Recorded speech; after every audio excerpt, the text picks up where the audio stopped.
All right, here we go. First thing, got to figure out what the domain is, right? So I set the denominator, 4x minus 4, I set that equal to 0. And I get 4x equals 4. That's a really bad x.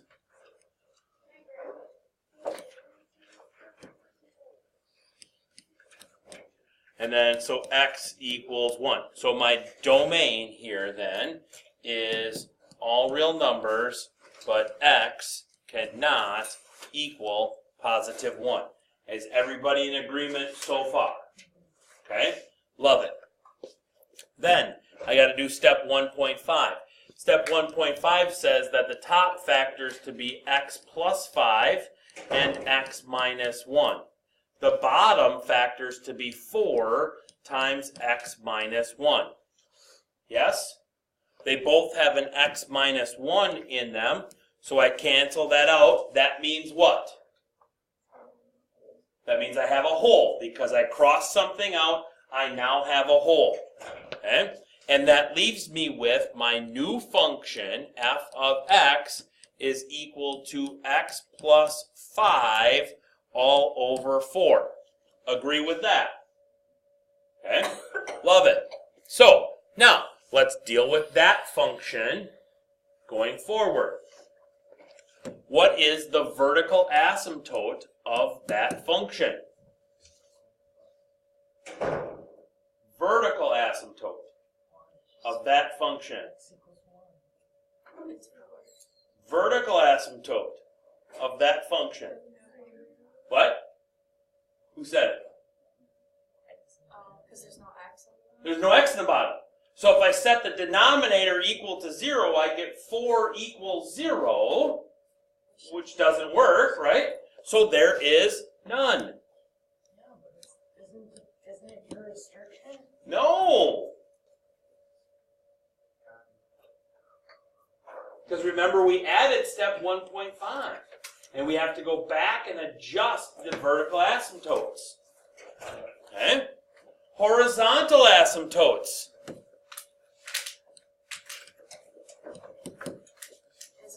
That's none because it's 1 over 0, right? Yep, so that's also a none case.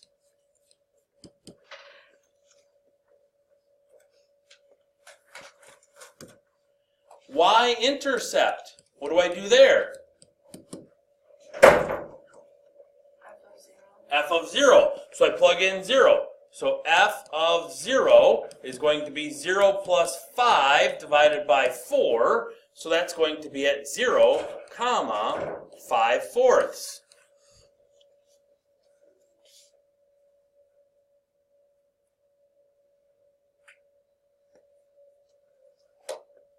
X-intercept.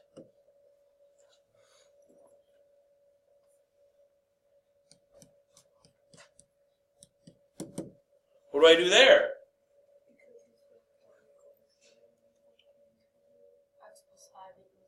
Set the numerator equal to 0.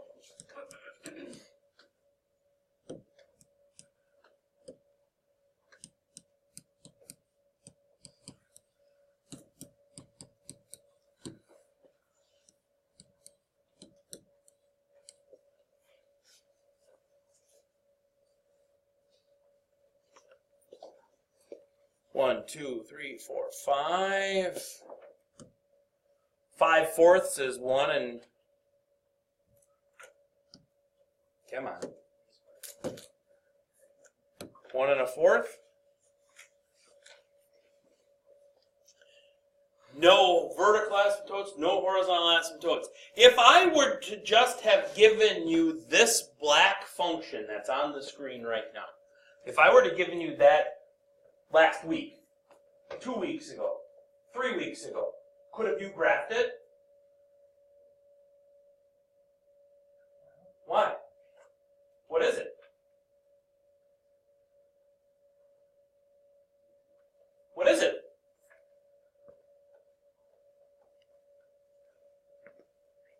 What kind of a function is it?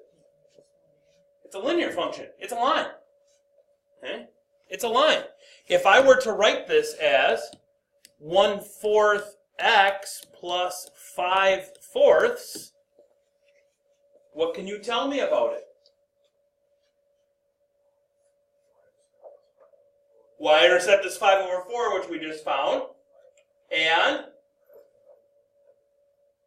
what? Rise over run is 1/4, right? And so I can go up 1, right 4 from any point, right? Okay, all right, but now just wait, okay? Because we factored something out, correct? Okay, what did we factor out? X minus 1, if memory serves me right. So x minus 1 equals 0, which means that I have a hole at 1.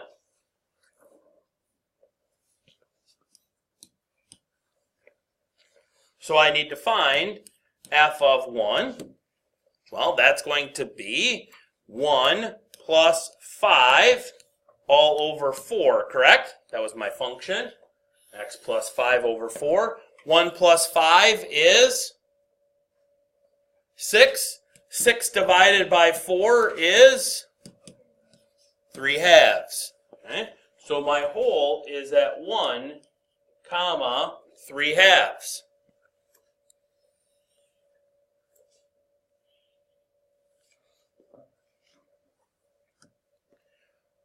1, 2, 3, and 4. 1, 2, 3, and 4. 1, 2, 3, 4. 1, 2, 3, 4. Hope I can get one more in. Yay. And then I need to that one, and I want to be in that one, and I want to be in that one, and I'm going to go from here to there, and here to there. You do it from the hole or no? I did it from the hole because that's where I had to pick up. But you can do it from wherever. You just make sure you lift up at the hole. Don't fill in the hole. Yeah. Well played. Okay? Good? Awesome sauce. And alright, so I'm so excited. Janelle, why am I excited? Do you know? Something brand new today. Never seen before. Unless you were in extended last year. Then you saw a brief little bit of it. Okay? When determining the horizontal asymptote of a rational function, we compare the degree of the numerator to the degree of the denominator. Right? Okay? So what are my three choices? Small over big, right? If it's small over big, y equals 0. Okay? That's set in there. I like it. Okay? It's locked in. Okay? Likewise, the same one. If I have the same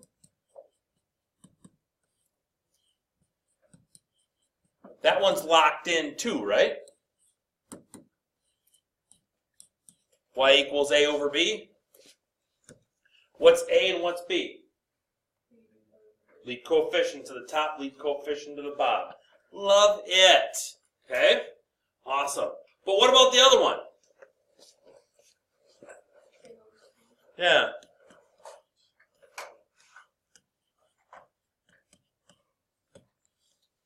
What's my horizontal asymptote there? None. There isn't one, right? Okay. And that's where we're going to focus in today, is when there is a non-horizontal asymptote. Okay. If there's a non-horizontal asymptote, that means the asymptote is something else. Okay. And that something else, if the degree of the numerator is 1 degree higher, and there's no common factors, we get something called a slant asymptote.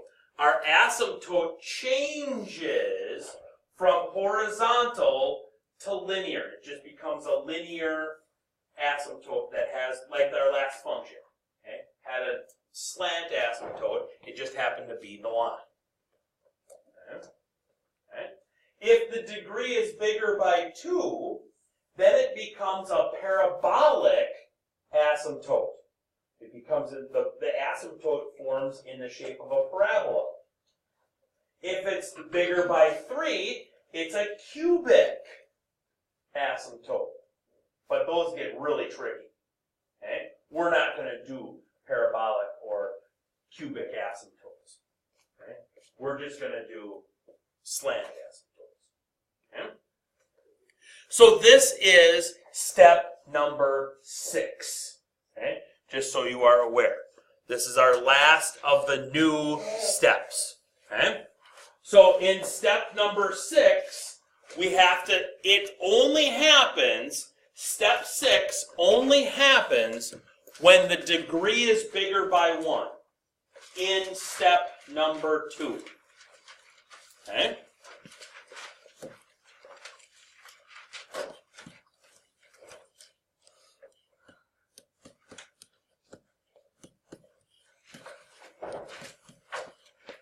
Oops, I should say top degree.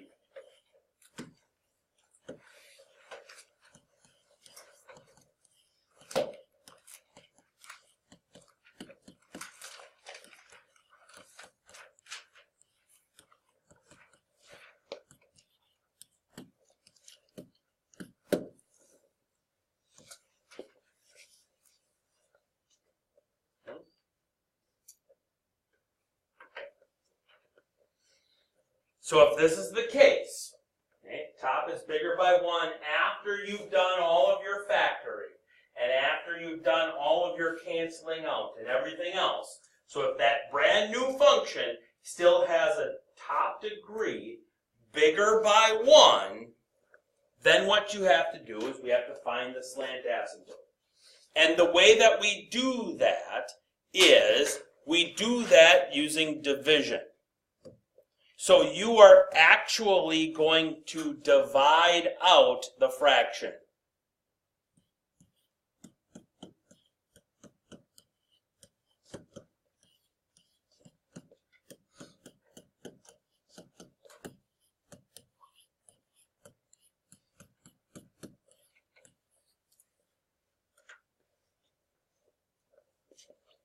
Okay. You are going to divide it out. Now, if it's linear, okay, if it's a special linear one, meaning that you can divide it by, or you've got a leading coefficient on the denominator of 1, and that's all you have, and the degree is 1, you can do synthetic division. Okay? If not, you've got to do long division. Oops, here, let's reach.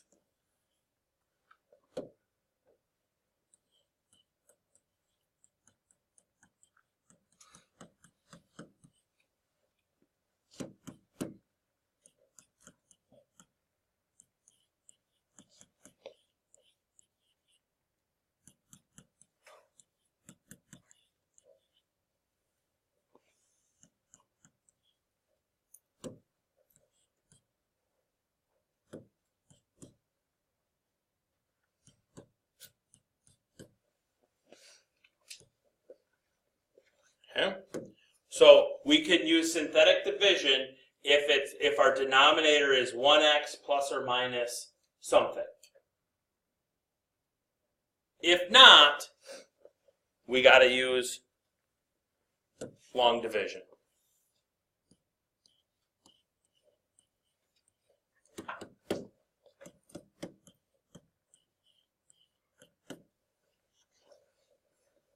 Okay?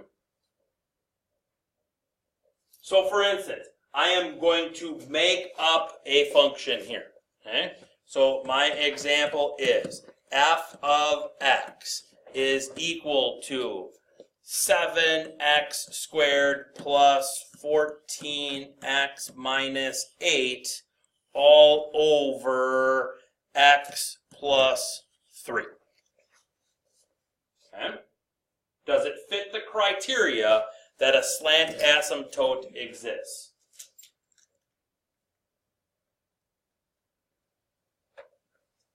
Yes or no? Yes. Why? The degree on the top is bigger by one. The degree on the top is bigger by 1. Okay? So I need to divide x plus 3 into that function. Okay? Can I use synthetic division? Yeah, because it's 1x plus 3. Okay? So the very first thing that I'm going to do is I am going to set x plus 3 equal to 0. Okay? And I'm going to say that that is negative 3.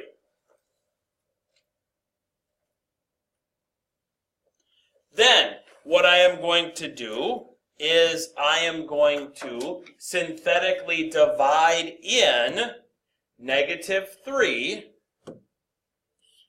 into the top function. 7, 14, negative 8. Refresh my memory on synthetic division. Drop the 7 like it's hot, right? Drop it like it's hot. Then what? Multiply. What do I get? Negative 21. Then what? Add them. What do I get? Negative 7. Then what? Multiply them. Positive 21. Then what? Add them. 13. Okay? Right? You with me?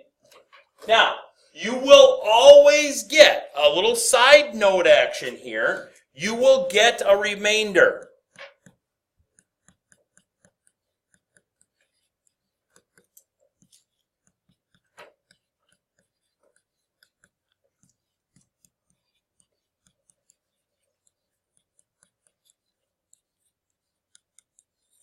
Why will there always be a remainder?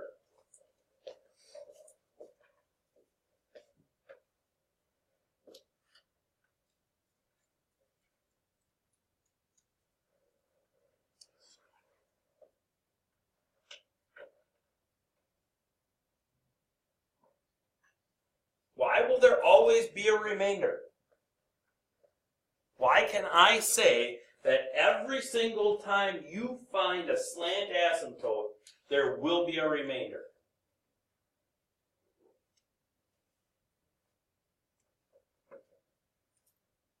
What does it mean if there's not a remainder?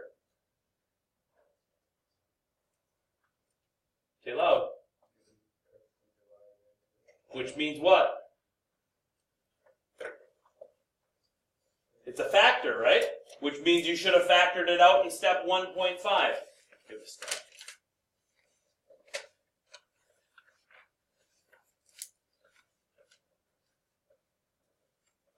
Okay? So you will always have a remainder. Now, here's the cool thing. Okay? Because we're talking about going to either positive infinity or negative infinity, right? That remainder means nothing. Okay? You're going to forget about that remainder. You're going to have one, but I don't care about it. Because at infinity, it means nothing. It's like taking half of a grain of sand off of the beach. Okay? Half of a grain, exactly. It's not even a full grain. Okay? All right? So my slant asymptote, we'll call it my SA, if you will. My SA is right here. Y equals 7x minus 7.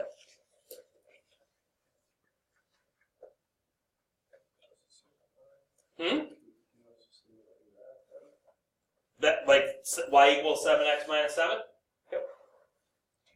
So we can't, What? What do we do? With what? Just say that that's there. And then, so then we would put that on our graph.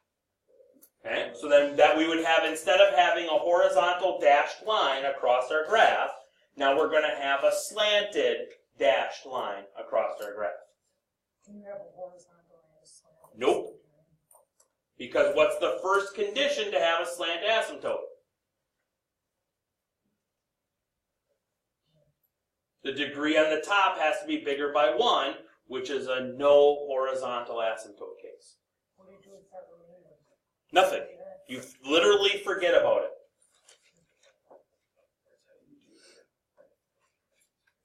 Okay. If it weren't a special like denominator like this one, then we would have had to have done long division, but exactly the same thing. We would have a remainder, we'd forget about it, we would just go with what the division is. Okay? Let's try one. Okay? So it's like taking a step further when you write none for the horizontal asymptote, then you know that. If you write none for the horizontal asymptote, that means that now there is a step 6. Just like in step 1.5, if you cross something out, there's a step 5. Yep. Okay. All right. Let's work our work. Okay. Step number 1 is what?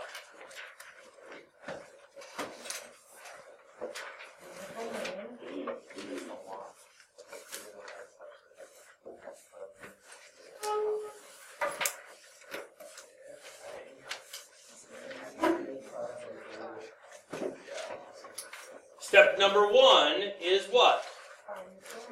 Find the domain. How do I do that? Set the denominator equal to 0.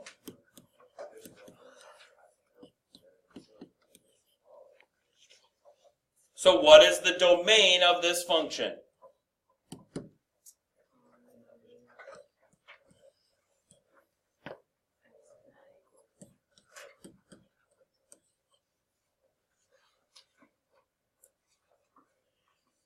Step 1.5. Is my numerator factorable?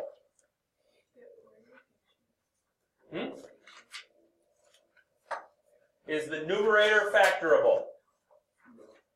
No. Is the denominator factorable? No. So nothing's going to cancel each other out. Okay? Alright? So step 1.5 is done, which means what?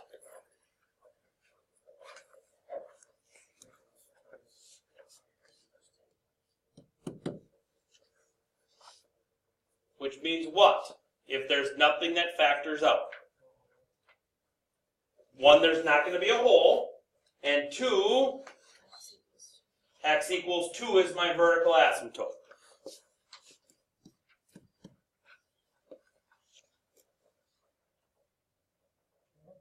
Okay. Step number 2.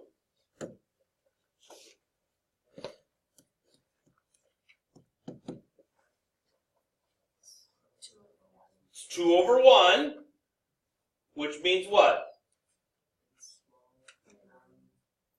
Big over small, which means it's a none case. But the difference is 1, which means I've got to do step number 6. So if it was like 3 over 1, then it wouldn't work. Because then it would be a parabolic. Okay. Yep. Okay. Yep. And we're not going to have, I'm not going to give you one of those. Okay? So this is a none case.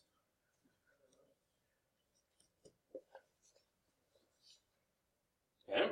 But in my brain, I'm thinking to myself, I've got to do step 6 now. Okay? Step number 3.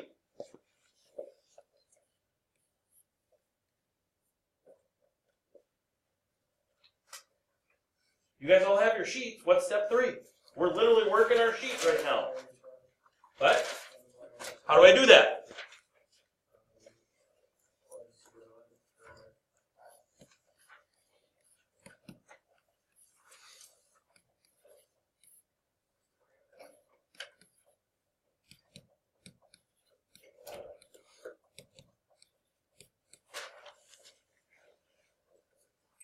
So that gives me a y-intercept of 0, 3/2.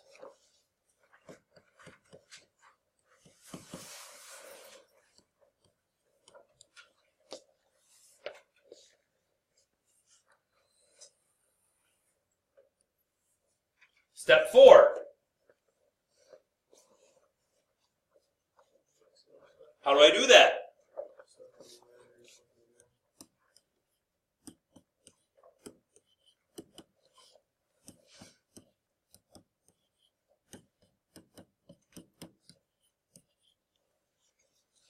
What are my x-intercepts?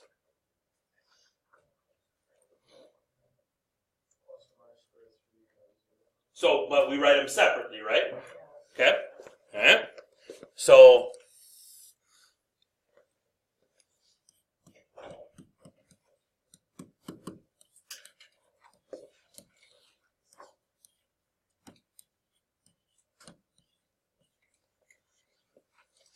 right?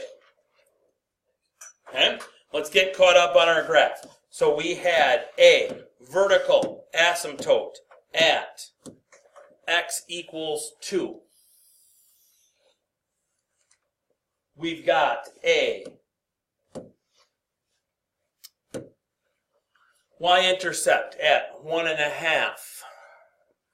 We've got a x-intercept at the square root of 3. A little bit less than 2. Right? 1.7-ish. Okay? All right, so we got one there. Oops. Come on now. And right there.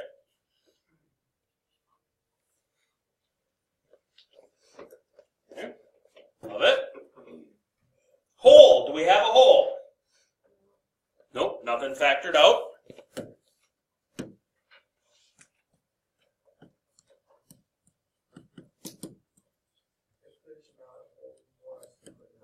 Yep. Yep.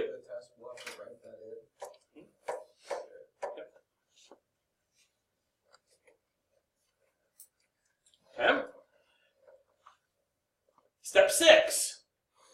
Slant asymptote, right? Okay. So I actually have to do this math. I have to figure out my function here was f of x equals x squared minus 3 all over x minus 2. I have to do that math.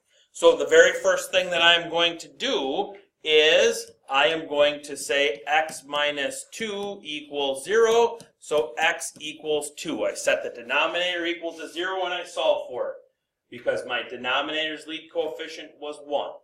So I can use synthetic division. So I'm going to synthetically divide 2 into the top. 1, then what? 0, then what? Negative 3.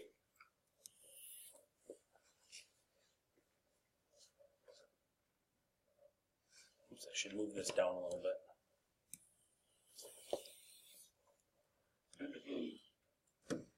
Give me a little more space. Okay? So, drop the 1. Multiply it. Add them. Multiply it. Add them. Okay? So my slant asymptote is what? Y equals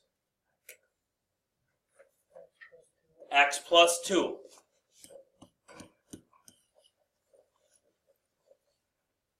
How do I graph the line y equals x plus 2?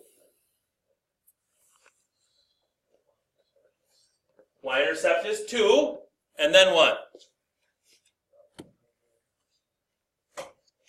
Up 1, right 1, right? All the way through? Or down 1 and left 1?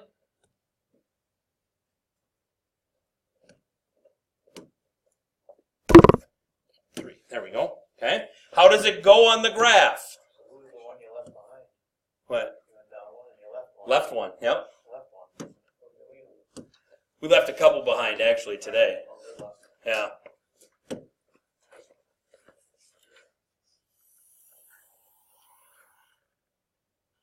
when it goes on the graph, it goes on dashed.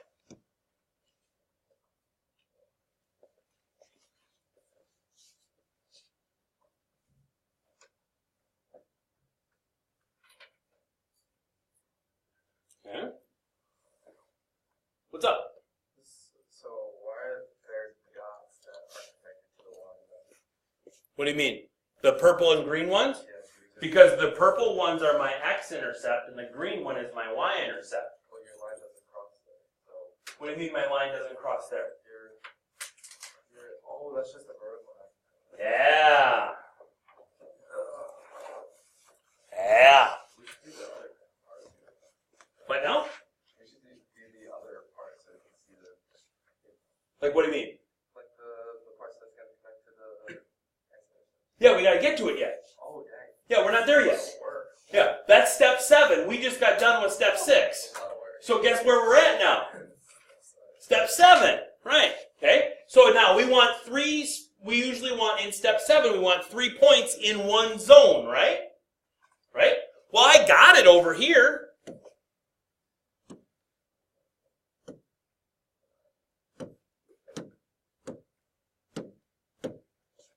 I got 3 points right here. It's going to end up along my...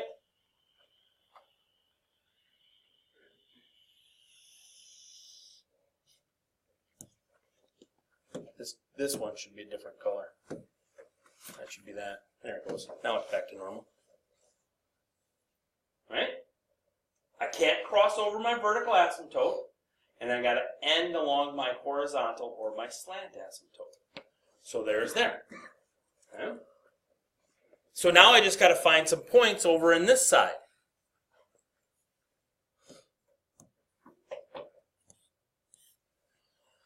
So like 3. If I put 3 into my function, 3 squared is minus 3, 6. 3 minus 2, 1. So that means I'm going to go through the point 3, comma 6. And 6.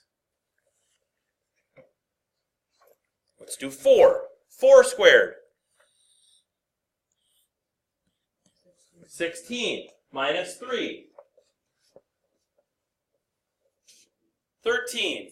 4 minus 2.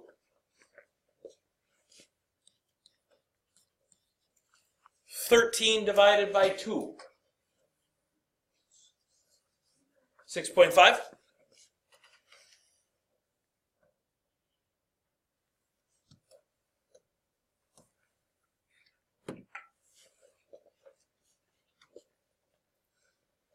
So that was 4.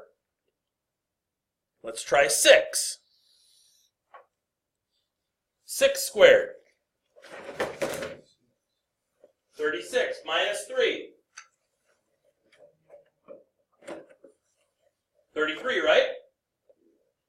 6 minus 2.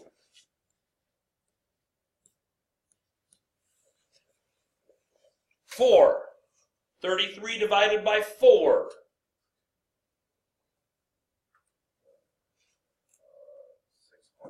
33 divided by 4? 8.25.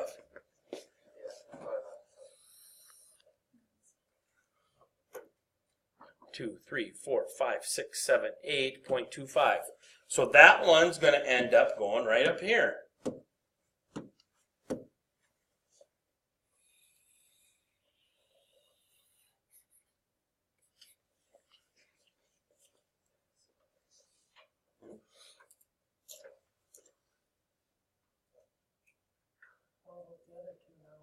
What about the other two?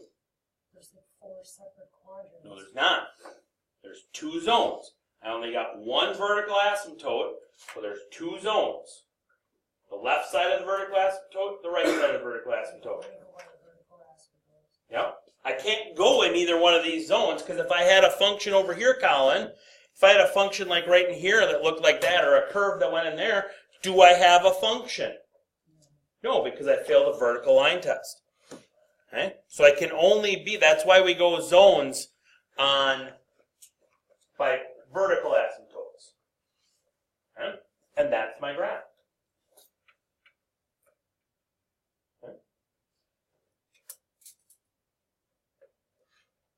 What's up? Or you do the end behavior and stuff with, So let's do end behavior with this one. like Okay. how we would expect it to do that for the. Well, what would you do with it? What would you do with it? Here's the picture. You tell me the end behavior.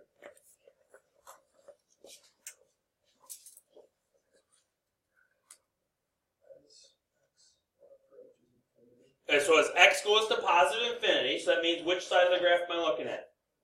Right side. So as x goes to positive infinity, where's my function going?